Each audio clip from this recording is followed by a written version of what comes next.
Desde la periferia resistimos, tejemos redes y alzamos la voz. Esto es Flores Rebeldes, historias de lucha y resistencia de mujeres activistas. CIMAC Radio presenta Flores Rebeldes, voces de la periferia. CIMAC Radio presenta Flores Rebeldes, voces de la periferia.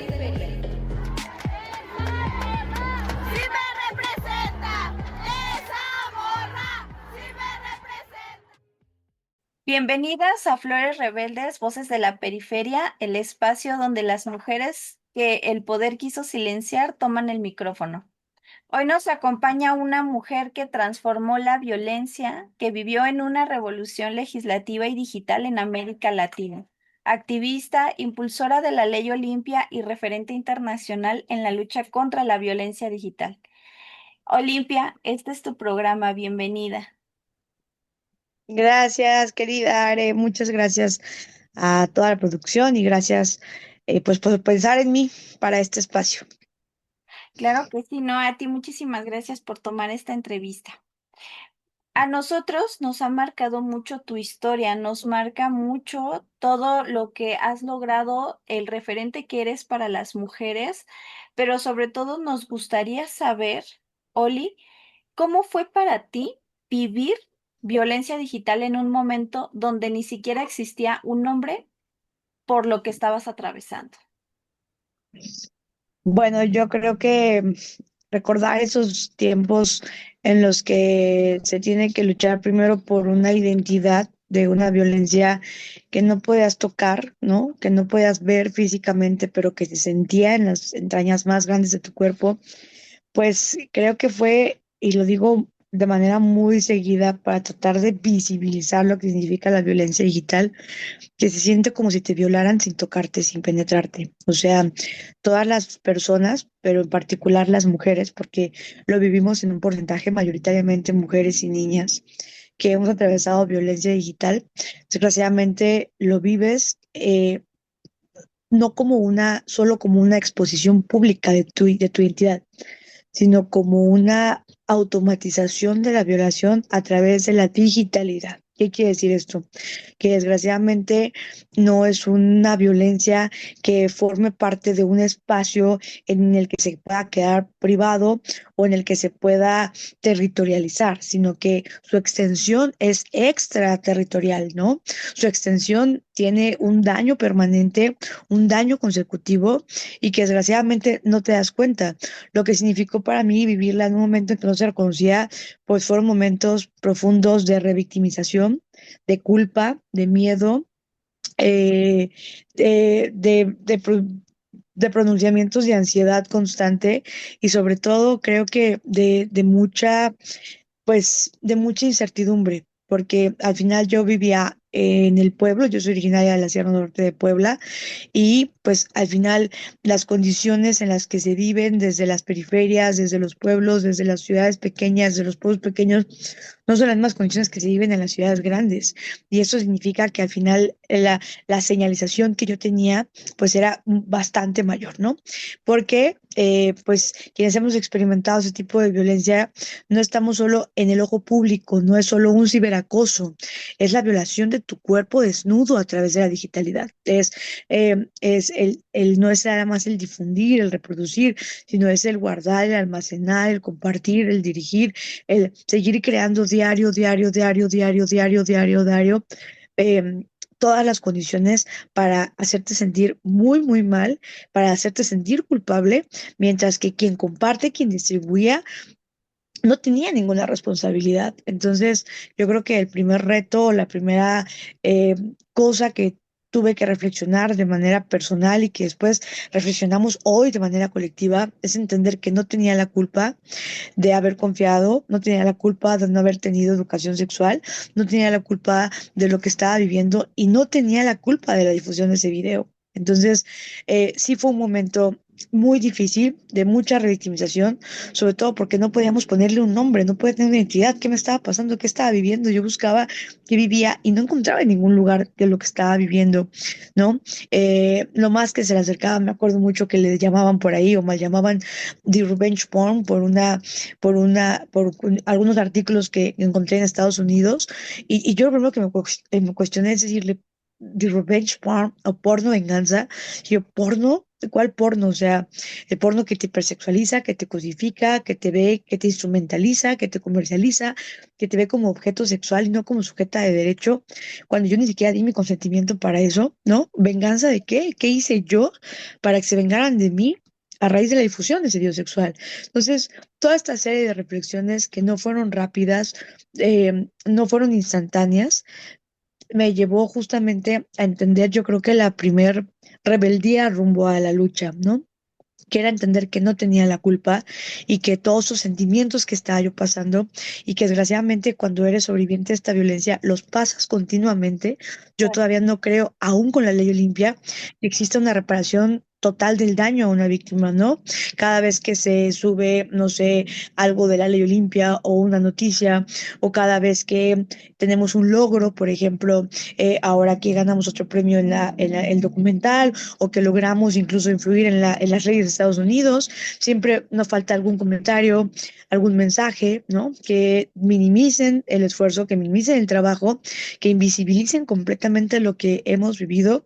o que amenacen con, ay, ¿no? Con palabras como de su video sexual, de puta, de mala, hoy pasó a ser activista. O que haya una corresponsabilidad todavía mayor, ¿no? O sea, bueno, pero pues no se murió, ahí sigue viva y ahora hay una ley con su nombre o ahora está viviendo este proceso de cámaras y de luces y de foco, algo que yo no pedí. O sea, yo ya era visible, desgraciadamente,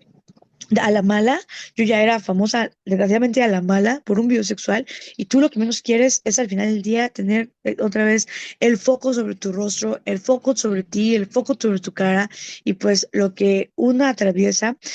primero es miedo, angustia, ansiedad y una completa revictimización de entender que,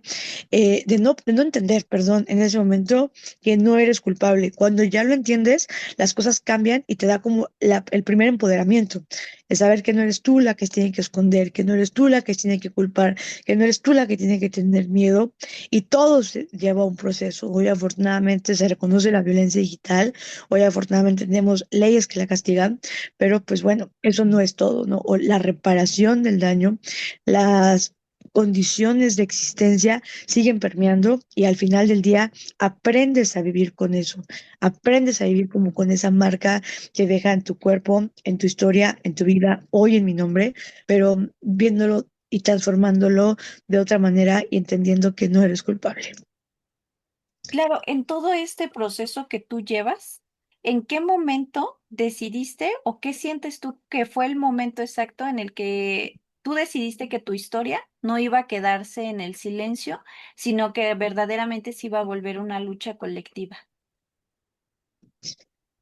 Bueno, la verdad es que tampoco fue algo que planeara, ¿no? Que yo dijera, voy a planear hacer una ley que le voy a poner mi nombre y después voy a ir a los congresos y les voy a tocar a los legisladores y les voy a decir, hola legislador, les traje este conjunto de reformas legislativas y quiero que se llame la Ley Olimpia y quiero que hagamos una colectiva a nivel nacional, primero local, luego a nivel nacional, luego ahora a nivel regional, Latinoamérica, y quiero hoy renunciar a mi libertad para dedicarme completamente a esta lucha. No fue así, o sea, no fue algo planeado, no fue algo que se diera escrito, que tuviera un guión al respecto. O sea, creo que lo primero que pensé fue la injusticia. O sea, yo tenía algo diferente a otras mujeres que lo estaban viviendo en mi pueblo, por ejemplo, ¿no? Conocí sus historias, las difundió, al igual que yo, en las mismas páginas que existían de quemados y estas cosas donde se difunden contenidos íntimos sexuales que nosotras llamamos mercados de explotación sexual digital, ¿no? Y que, y que entonces, cuando yo conocí esas historias, cuando hablé con ellas, cuando les escribí, yo entendí que yo tenía algo diferente a ellas, ¿no? Algo, un paso adelante, una familia que no me juzgó, una familia que no me señaló, una familia que a mí me creyó. Y muchas de ellas, ni siquiera sus familias estaban con ellas, muchas de ellas, sus propias familias las culpaban, sus propias familias las señalaban, muchas de ellas, al igual que yo, huyeron del pueblo, al igual que yo, sintieron pues condiciones de suicidio, muchas de ellas vivieron depresiones profundas y yo al menos tenía un refugio a donde asistir, que era el refugio de mi hogar, el refugio de mi casa, y ellas no. Entonces, creo que fue el momento como culminante en el que yo dije, qué injusto que yo veía incluso a las personas que difundían ese video caminando en la calle sin ninguna pena. Yo veía a personas, amigos, a compañeros, a vecinos, a amigos de mi familia que me conocían y que yo sabía que se había difundido ese video completamente, no solo en la impunidad jurídica, sino en la impunidad social, y que yo tenía que estar encerrada, que yo me imaginaba que a mí estaba encerrada en un lugar seguro, mi familia, mi hogar. Pero entonces me dio tanto coraje pensar que había otras mujeres viviendo condiciones al igual que yo, pero que ellas ni siquiera tenían ese refugio para poder estar. Entonces, creo que las palabras de no es tu culpa, tu cuerpo desnudo no es un crimen, tú no tienes que tener miedo de ser tú, ni tener miedo a tu cuerpo desnudo, me hicieron ir entendiendo poco a poco que efectivamente el primer paso era cambiar el miedo de bando y que el primer paso era entenderlo. Primero lo interioricé, lo entendí, no fue un proceso rápido, lo entendí, no es mi culpa y alguien más lo está viviendo y yo tengo yo tengo una ventaja que yo creo que gracias a mi familia tenía muchas más herramientas para poderlo hablar y para poderlo decir. Entonces yo empecé a estudiar como que todos mis momentos de encierro, mis momentos de angustia, de soledad, de ansiedad, me dediqué a estudiar, a ver, dije yo, bueno, cuando fui a denunciar y vi que no se podía poner una denuncia, cuando empecé a ver que no tenía un nombre esta violencia, cuando empecé a ver que no había estudios, que no había pues prácticamente nada al respecto, dije, ¿cómo es posible que no estemos nombrando esto que estamos pasando? Empecé a documentar los casos de todas estas mujeres, empecé a entender como que todas estas variantes que tenían, todas las consecuencias políticas, sociales, físicas, psicológicas, y pensé completamente que era una injusticia que tuviéramos que ser nosotras las que nos escondiéramos y no nuestros agresores. Y entonces a partir de ahí comencé a hacer la loca idea de decirle y de empezar a nombrar esta violencia, fue mutando. Primero para mí era violencia virtual, luego violencia tecnológica, luego violencia cibernética y después justo con mucha teoría, con mucho estudio, con muchos otros debates, con muchos otros saberes y conocimientos que empezamos a tener a lo largo del camino. Y cuando digo empezamos a tener es porque evidentemente yo inicio con esta lo que decir, tiene que haber una legislación al respecto para que empecemos a nombrar lo que no está nombrado, porque lo que no se nombra no existe. Y justo yo me acuerdo que iba yo con maestros de la universidad o con otros abogados o con firmas de abogados o con incluso otros grupos, otras colectividades que me decían, no, o sea, estás loca, eso no va a prosperar, no va a solucionar nada, no, o sea, no puedes, incluso llega gente a decirme, no puedes con tu caso querer hacer una ley, no quieres con tu caso querer hacer una reforma, pero yo entendí que no era mi caso, que era nuestro caso, que era un caso colectivo, que no me estaba pasando solo a mí, que nos estaba pasando a decenas y decenas de mujeres que no podían hablarlo, que no podían decirlo, que no podían manifestarlo y lo peor, que ni siquiera lo habían entendido como yo lo había entendido, en el sentido en no tener la culpa. Cuando yo interioricé eso, como que llegó un poder sobre mí así grandísimo que dije, yo ya lo entendí, no voy a renunciar a esto, es injusto que sigamos siendo nosotras las escondidas, las culpadas, las señaladas,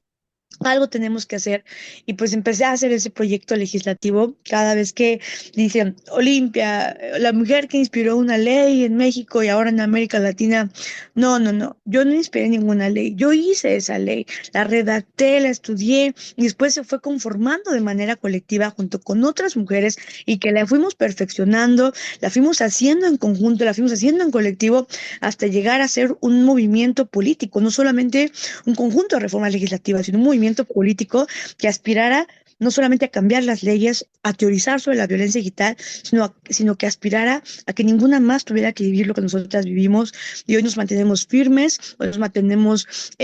juntas, hoy nos mantenemos organizadas políticamente para seguir luchando porque esta violencia se va transformando, desgraciadamente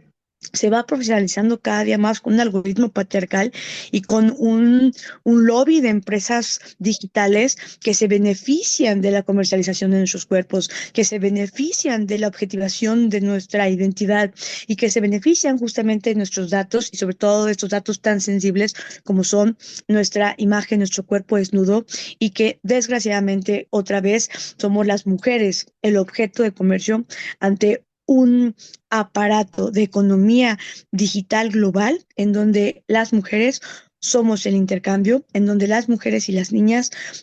desgraciadamente, somos nuevamente lo material sin derechos y que se tiene que entender como premisa que lo virtual es real, que existe, que daña y que hay una serie de coparticipaciones de toda esta violencia donde no solamente es el que difunde, el que divulga, el que crea hoy con inteligencia artificial, sino también quien mantiene y quien sostiene ese tipo de contenidos que hoy son las plataformas digitales de las cuales se tiene que tener también responsabilidad. Entonces, creo que en conclusión a esta pregunta fue justamente la digna rabia de saber que si lográbamos hablar por esto, si lográbamos ver por esto, íbamos a lograr ya no por buena fe, sino por obligatoriedad por parte del Estado, que se reivindicara la culpa, que se reivindicara la responsabilidad, que no tuviéramos que ser nosotras las que tuviéramos que estar escondidas, las que tuviéramos que tener miedo, vergüenza, sino que la vergüenza cambiara de bando justamente para llamarlos agresores digitales de una violencia que tenía que tener un nombre. Siguiendo en esta línea de todo lo que se ha avanzado ante la ley, ¿qué significó para ti o qué significa para ti que hoy exista Ley Olimpia en México y en otros países de Latinoamérica? Bueno, lo voy a contar en dos formas. ¿Qué significa para mí como Olimpia, sobreviviente de violencia digital? Pues significa primero un acto de justicia. A todas las que nos llaman locas, a las que te dicen que no vale la pena luchar, que ya te calles, que no hables, que no digas, que no hagas, que mejor déjalo así, que tienes que tú ser la que te cambies de cera de la calle para no caminar donde está el agresor, o que tenga que ser tú la que te escondas. Creo que es otra vez el derecho a reivindicarme, es un tipo de justicia, el derecho a reivindicarme a mí misma, mi nombre, mi cara, mi cuerpo. Claro que no lo hice sola, fue gracias a muchas mujeres que han apoyado, que han estado, que nos hemos juntado, que hemos hecho una colectividad, que hemos hecho un núcleo amoroso para podernos rescatar entre nosotras, pero también creo que ya es momento también de reconocer que pues al final dar la cara por un movimiento, dar la cara por una lucha, por una causa, pues también implica, además un montón de responsabilidades, implica un montón de sentimientos, ¿no? Hay días muy buenos en los que me siento profundamente orgullosa, reivindicada, con justicia, saber que mi nombre ya no está asociado a un video sexual, que esa Olimpia de hace más de 10 años ya no es Olimpia la puta, la mala, la de video sexual, sino Olimpia, la de la ley Olimpia. Hay días en los que se siente, wow, lo logramos, wow, lo hicimos, wow, al menos yo pude tener justicia algorítmica, o sea, al menos en las plataformas no me encuentras, y aunque siempre tengo el miedo de que alguna vez lo puedan difundir, digo, tuve un poco de justicia, pero hay días en los que no se siente nada bien, hay días en los que también te sientes mal, hay días en los que es mucha la carga social en la que vives, hay muchas veces en las que también es mucha la exigencia que se te hace a ti por ser una víctima y una sobreviviente que está viva. Porque si estuvieras muerta es, bueno, murió y en honor a le ponemos nombre de la ley. Pero ahora ella está viva, se reivindicó, mírala cómo habla ante los medios, mírala cómo se expresa, mírala cómo está bien, como si al final del día es un estrago de la sociedad machista y es un estrago del indicativo patriarcal de está bien, ya no necesita ayuda, está bien, ya se hizo famosa, o en mi caso, por ejemplo, está bien, ya se salió en la revista Time, o está bien, ya se fue a la ONU, o está bien, ya la OEA tomó la ley Olimpia como la ley modelo para la América, para las Américas. No, hombre, pues ella ya se salvó, ahora tiene que dar cuentas del lugar donde socialmente se le puso, y a veces no se siente bien. A veces no se siente bien. Entonces, también creo que es importante feminizar tus sentires y entender que no venimos de las mismas circunstancias. No es como a lo mejor tú buscaste una carrera política o alguien buscó una carrera pública o alguien buscó una carrera en el activismo. No, yo fui sobreviviente de una violencia que no buscaba una carrera de activismo, que no buscaba una carrera pública y que al final terminé en el ojo público, aún después de la ley y aún después de todo, y que desde todas estas circunstancias creo que también hemos aprendido y he aprendido a hacer visibles los sentires. Hay días en los que se siente extremadamente bien, nos sentimos extremadamente triunfadoras y gozosas y felices. Y cuando me escriben de, oye, la ley me ha servido, me ha funcionado, pues te sientes orgullosa, dices, ay, qué bueno, valió la pena el desvelo, valió la pena ir a la fiscalía, valió la pena estar jodiendo a esas autoridades, valió la pena poner tu cara, tu nombre, empeñar incluso tu propio prestigio, tu propio legado para decirle, oye, fiscal, échanos la mano, fíjate que va para allá una víctima, o oye, abogada, o oigan amigas, o oigan compañeras, o posicionarte públicamente. Hay días en que dices tú, ay, valió la pena, qué bueno, pero hay días en que da miedo. Hay días en que te enfrentas con agresores, hay días que te enfrentas con familias de agresores, hay días que regresas madreada de algún lugar, hay días en que te sientes triste, hay días en que es insoportable, hay días en que no te quieres levantar de la cama, hay días en que no, solo quisieras estar libre, o en mi caso solo quisiera estar acostada con mis perritas, pero muy agradecida, porque al final me salvó mi familia, me salvaron ustedes como amigas, me salvó la colectividad y me salvé yo. Y creo que vale mucho la pena justamente feminizar todos estos sentidos y entenderlos como mujeres y saber que hay días en las que también es desesperante y que quisieras una varita mágica, que quisieras ser Avenger para poderle dar justicia a todas y para poder ayudar a todas y para poder contestar los mensajes de todas y para poder decirles, la ley Olimpia es impoluta y super sirve y no está en mis manos y no está en nuestras manos, pero, pero aún con todas esas condiciones, satisfecha de saber que uno, estar viva en un mundo en el que tienes que sobrevivir como mujer, ya es un montón. Dos, el aprender a también gozar de nuestras glorias, de las que hemos vivido de manera particular y de manera colectiva, y también de aprender el camino a ser felices en un mundo en el que realmente nos ha dicho todo el tiempo que no tenemos derecho al goce ni a la felicidad. Entonces, pues aspirar justamente a eso. Excelente, muchísimas gracias por tus palabras, Soli. Vamos a ir a un corte comercial y seguiremos hablando sobre justicia, reivindicación y ley Olimpia. Por favor, no se despegue.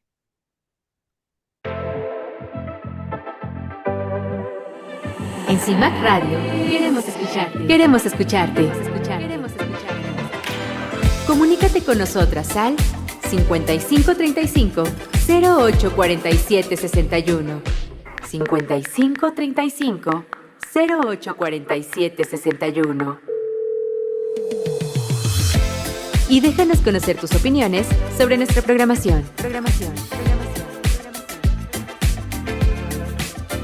CIMAC Radio, periodismo con perspectiva de género. Queremos agradecer a CIMAC Radio por abrirnos este espacio para amplificar las voces de mujeres activistas en la periferia.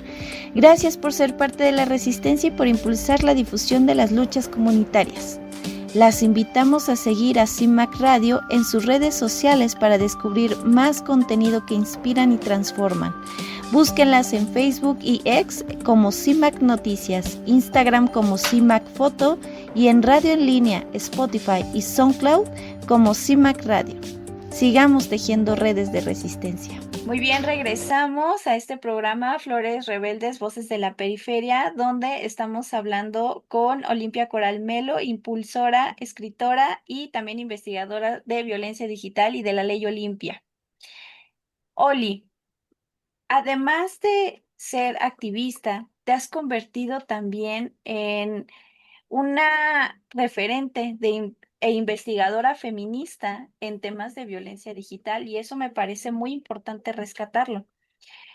Cuéntanos, ¿qué patrones estructurales identificas en este tipo de violencia? ¿Cómo la podemos investigar? Bueno, primero, desde el medio comisivo,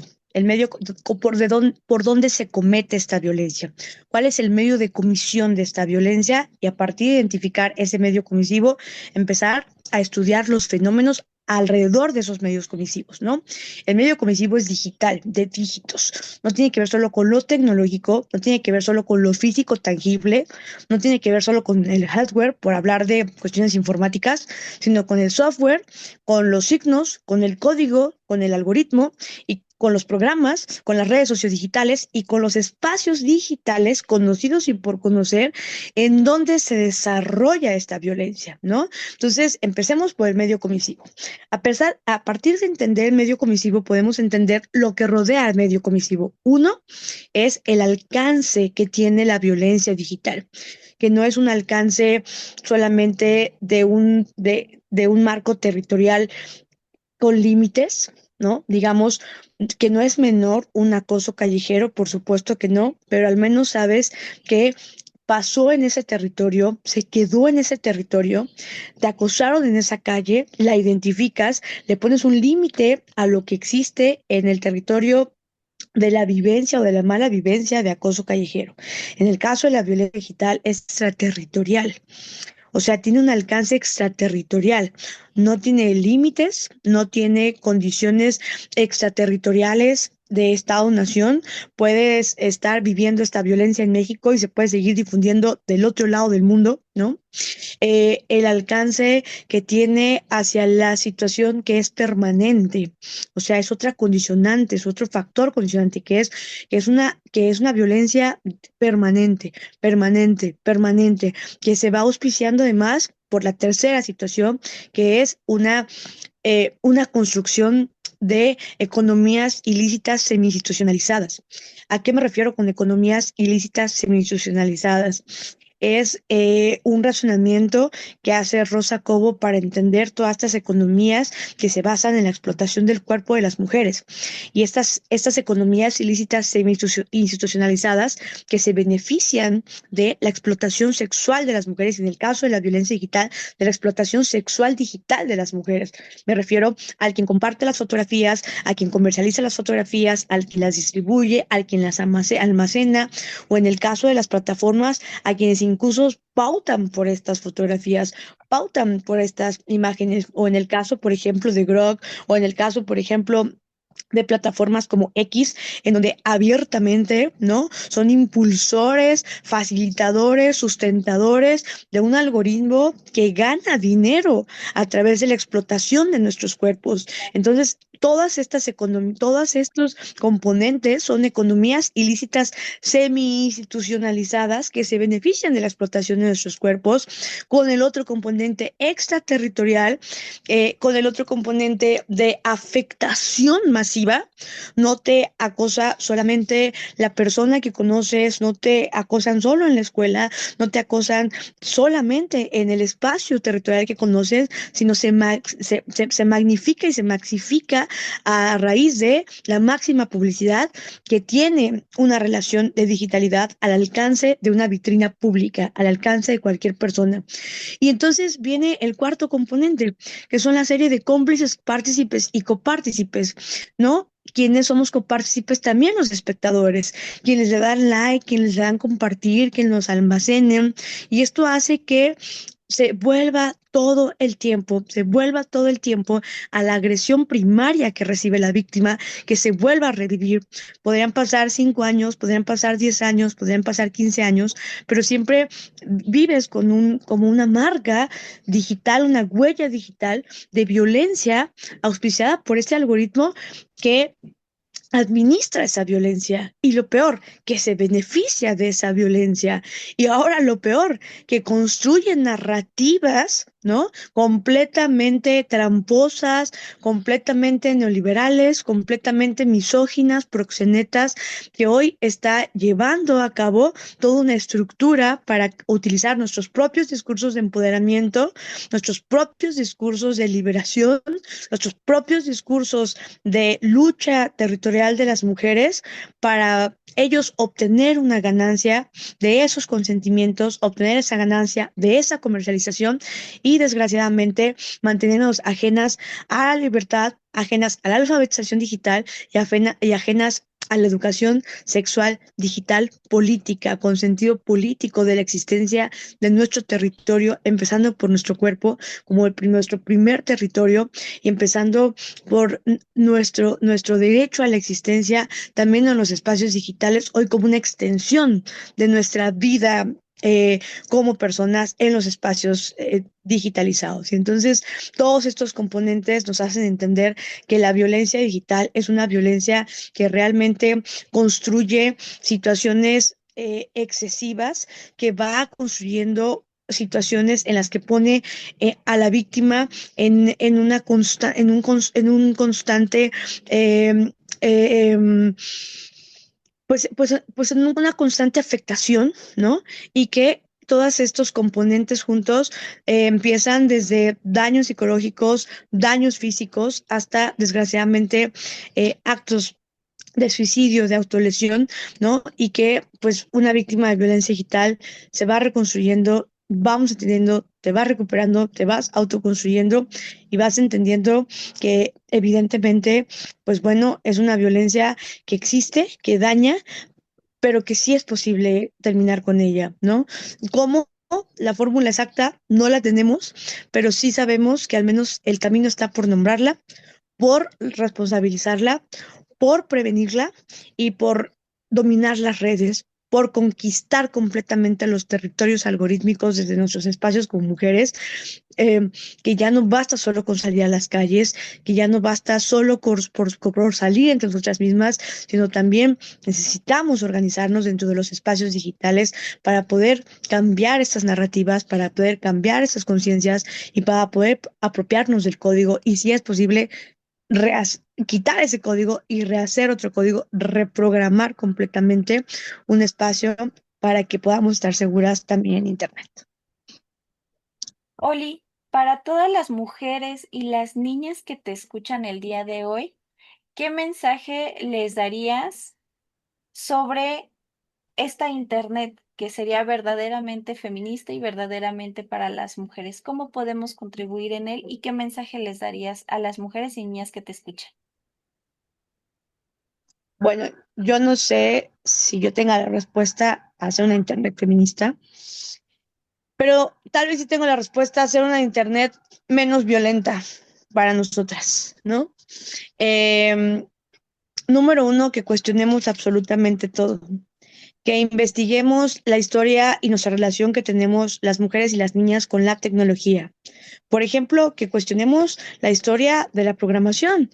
que el primer algoritmo que se creó fue por parte de una mujer, aunque sean hoy 4 o 5 señoritingos quienes dominen completamente los datos del imperio digital y completamente los datos de las plataformas digitales, que fue una mujer y que fuimos las mujeres programadoras y que entonces entender que nosotras también podemos hacer código, que también podemos apropiarnos de esos espacios, que no pensemos que porque sigue habiendo malas noticias, que todavía existen altos índices de impunidad sobre diferentes tipos de violencia que vivimos las mujeres, no podemos recrear y reconstruir esos espacios.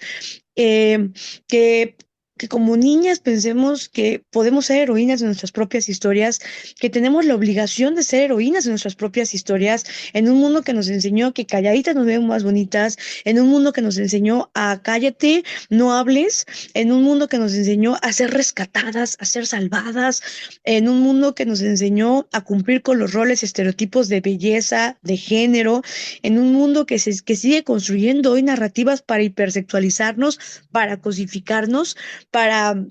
comercializarnos también en Internet, revelarnos ante todo, cuestionarlo ante todo, salir a hablar, investigar, no despolitizarnos. Y no despolitizarnos significa que no tomemos nada más el movimiento, la lucha de las mujeres, la lucha del territorio, la lucha en las calles, la lucha en los congresos, la lucha en los medios de comunicación, la lucha en Internet, la lucha en cualquier espacio como un performance, sino que lo entendamos y lo politicemos y para eso la raíz está justamente en el conocimiento, en la teorización de este conocimiento, leer más mujeres, leer más autoras, crear también, teorizar nosotras, y por qué ella dice esto y por qué esta dice el otro, a ver qué me atraviesa esto que dicen las dos, escucharnos más entre nosotras,